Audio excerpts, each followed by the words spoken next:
growing amount of legal cases against the state government for lost earnings tracing back to hotel quarantine failures, including a class action that's now got more than 100 plaintiffs.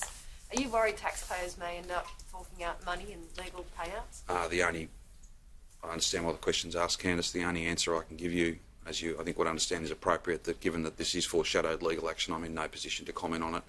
I'm focused not on those sorts of fights. I'm focused on getting these numbers down and then being able to open up and stay open. I simply can't be drawn on those sorts of matters. Samuel, last month you told the Public Accounts and Estimates Committee that it's fundamentally incorrect to assert that there was hundreds of ADF staff on offer to Victoria and that somehow someone said no.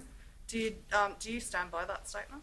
Yes, I do. My statements have been accurate and I will be assisting the inquiry next week. That appears to contradict the evidence that we heard yesterday. We heard that the Secretary of the Department of Prime Minister and Cabinet, Phil Gaetjens, wrote to your departmental secretary, Chris Eccles, in an email entitled Assistance re Hotel Security, and he said that he was sure the Commonwealth would be willing to assist Victoria with ADF personnel if Victoria wanted to quote-unquote reconsider its operating model.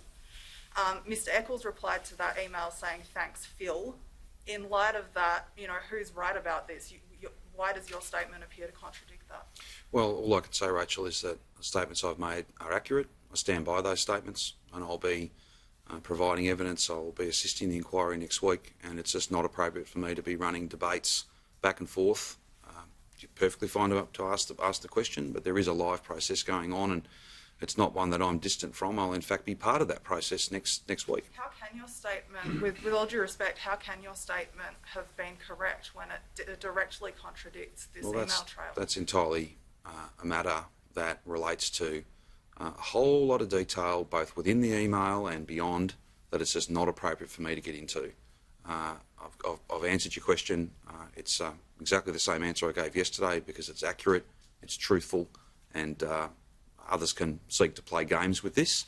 I'm focused on getting this job done, and the statements I've made are accurate. So you don't think that that's...